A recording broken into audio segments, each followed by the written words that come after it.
मन की चंचलता कैसे दूर हो। मनुष्य ने यह समझ रखा है कि मन को कब्जे में करना बहुत आवश्यक है। मन नहीं लगा तो कुछ नहीं हुआ। राम राम करने से क्या फायदा, मन तो लगा ही नहीं। मन लग जाए तो ठीक हो जाए, परंतु मन लगना या न लगना खास बात नहीं है। मन में संसार का जो राग है, आसक्ति है, प्रियता है, यही अनर्थ की वस्तु है, यही अनर्थ का हेतु है। मन लग भी जाएगा तो सिद्धियों की प्राप्ति हो जाएगी, विशेषता आ जाएगी। परंतु जब तक संसार में आसक्ति है, कल्याण नहीं होगा। जब भीतर से राग और आसक्ति निकल जाएगी, तब जन्म मरण छूट जाएगा।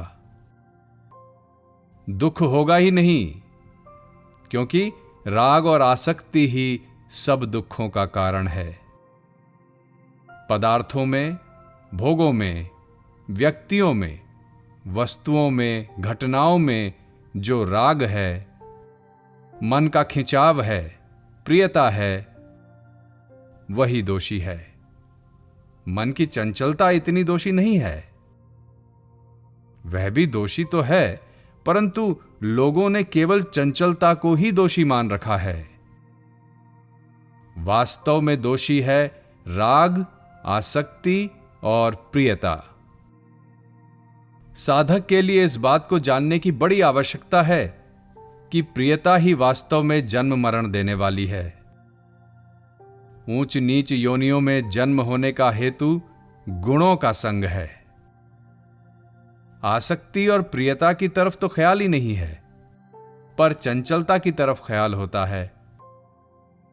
विशेष लक्ष्य इस बात का रखना है कि वास्तव में प्रियता बांधने वाली चीज है। मन की चंचलता उतनी बांधने वाली नहीं है। चंचलता तो नींद आने पर मिट जाती है, परंतु राग उसमें रहता है। राग, प्रियता को लेकर वह सोता है। मुझको इस बात का बड़ा भारी आश्चर्य है कि मनुष्य राग को नहीं छोड़ता। आपको रुपए बहुत अच्छे लगते हैं, आप मान बढ़ाई प्राप्त करने के लिए 10-20 लाख रुपए खर्च भी कर दोगे, परंतु रुपयों में जो राग है वह आप खर्च नहीं कर सकते। रुपयों में जो राग है, प्रियता है, उसको निकालने की जरूरत है। इस तरफ लोगों का ध्यान ही नहीं है, लक्ष्य भी नहीं है। इसलिए आप इस पर ध्यान दें। यह तो राग है, इसकी महत्ता भीतर जमी हुई है। वर्षों से सत्संग करते हैं, विचार भी करते हैं, परंतु उन पुरुषों का भी ध्यान नहीं जाता कि इतने अनर्थ का कारण क्या है। व्यवहार में, परमार्थ में, खान पान, लेन देन में, सब जगह राग बहुत बड़ी बाधा है। यह हट जाए तो आपका व्यवहार भी बड़ा सुगम और सरल हो जाए। परमार्थ और व्यवहार में भी उन्नति हो जाए। विशेष बात यह है कि आसक्ति और राग खराब हैं। ऐसी सत्संग की बातें सुन लोगे, याद कर लोगे, पर राग के त्याग के बिना उन्नति नहीं होगी। तो प्रश्न आपने किया कि मन की चंचलता कैसे दूर हो, पर मूल प्रश्न यह होना चाहिए कि राग और प्रियता का नाश कैसे हो। भगवान ने गीता में इस राग को 5 जगह बताया है। स्वयं में, बुद्धि में, मन में, इंद्रियों में और पदार्थों में। ये 5 जगह राग बैठा है। 5 जगह में भी गहरी रीति से देखा जाए तो मालूम होगा कि स्वयं में जो राग है वही शेष 4 में स्थित है। अगर स्वयं का राग मिट जाए तो आप निहाल हो जाओगे। चित्त चाहे चंचल है, परंतु राग के स्थान पर भगवान में प्रेम हो जाए तो राग का खाता ही उठ जाएगा। भगवान में आकर्षण होते ही राग खत्म हो जाएगा। भगवान से प्रेम हो, इसकी बड़ी महिमा है। इसकी महिमा ज्ञान और मोक्ष से भी अधिक कहें तो अतियुक्ति नहीं। इस प्रेम की बड़ी अलौकिक महिमा है। इससे बढ़कर कोई तत्व है ही नहीं। ज्ञान से भी प्रेम बढ़कर है। उस प्रेम के समान दूसरा कुछ नहीं है।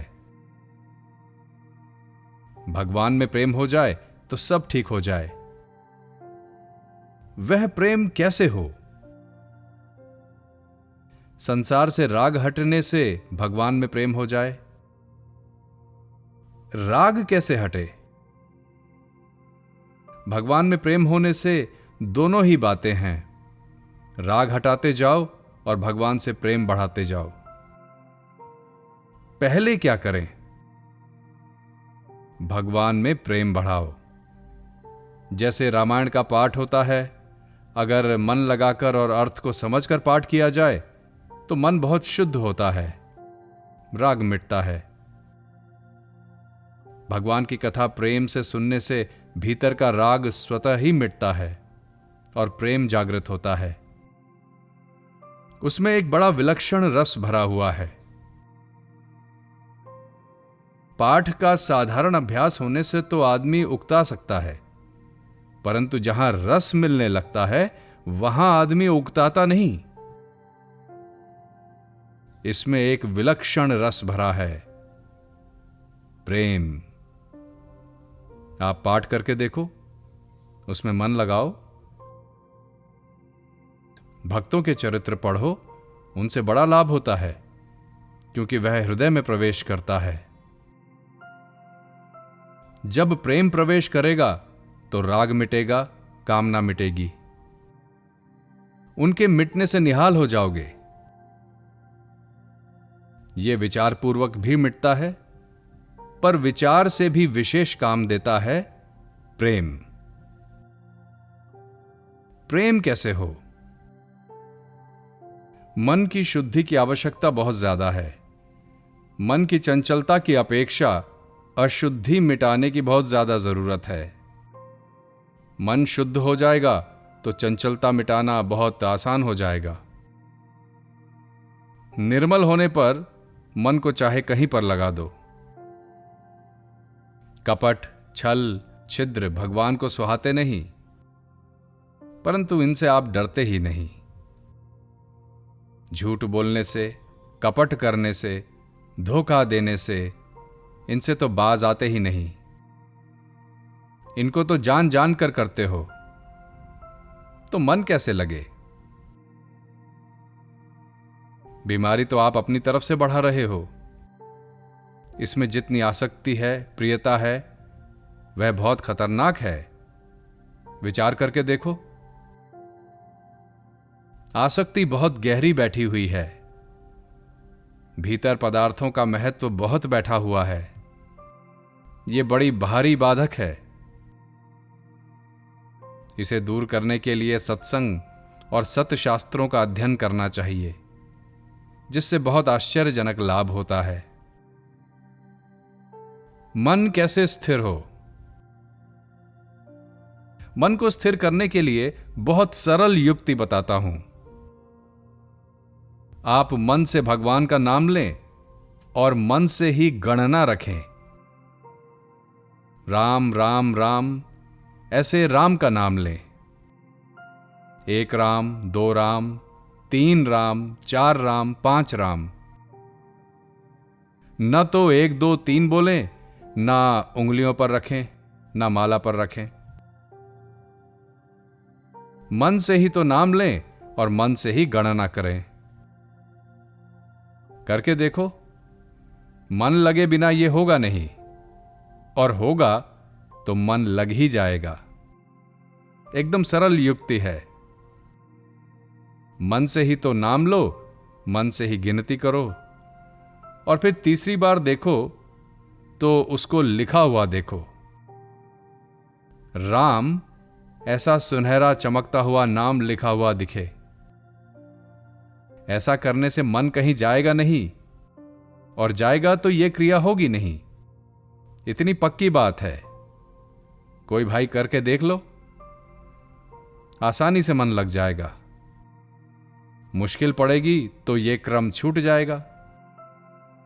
ना नाम ले सकोगे, ना गणना कर सकोगे, ना देख सकोगे। इसलिए मन की आंखों से देखो, मन के कानों से सुनो, मन की जबान से बोलो। इससे मन स्थिर हो जाएगा। दूसरा उपाय यह है कि जबान से आप एक नाम लो और मन से दूसरा। जैसे मुंह से नाम जपो, हरे राम राम राम हरे हरे, हरे कृष्ण कृष्ण कृष्ण हरे हरे। ऐसा करते रहो। भीतर राम राम राम कहकर मन लगाते रहो। देखो मन लगता है या नहीं। ऐसा संभव है तभी बताता हूं। कठिन इसलिए है कि मन आपके काबू में नहीं है। मन लगाओ, इससे मन लग जाएगा। तीसरा उपाय, अगर मन लगाना है तो मन से कीर्तन करो। मन से ही रागिनी में गाओ, मन लग जाएगा। जबान से मत बोलो, कंठ से कीर्तन मत करो। मन से ही कीर्तन करो और मन की रागिनी से भगवान का नाम जपो। पहले राग को मिटाना बहुत आवश्यक है, और राग मिटता है सेवा करने से। उत्पन्न और नष्ट होने वाली वस्तुओं के द्वारा किसी तरह से सेवा हो जाए, यह भाव रखना चाहिए। पारमार्थिक मार्ग में, अविनाशी में, भगवान की कथा में अगर राग हो जाए तो प्रेम हो जाएगा। भगवान में, भगवान के नाम में, गुणों में, लीला में आसक्ति हो जाए तो बड़ा लाभ होता है। अपने स्वार्थ और अभिमान का त्याग करके सेवा करें तो भी राग मिट जाता है। नारायण नारायण।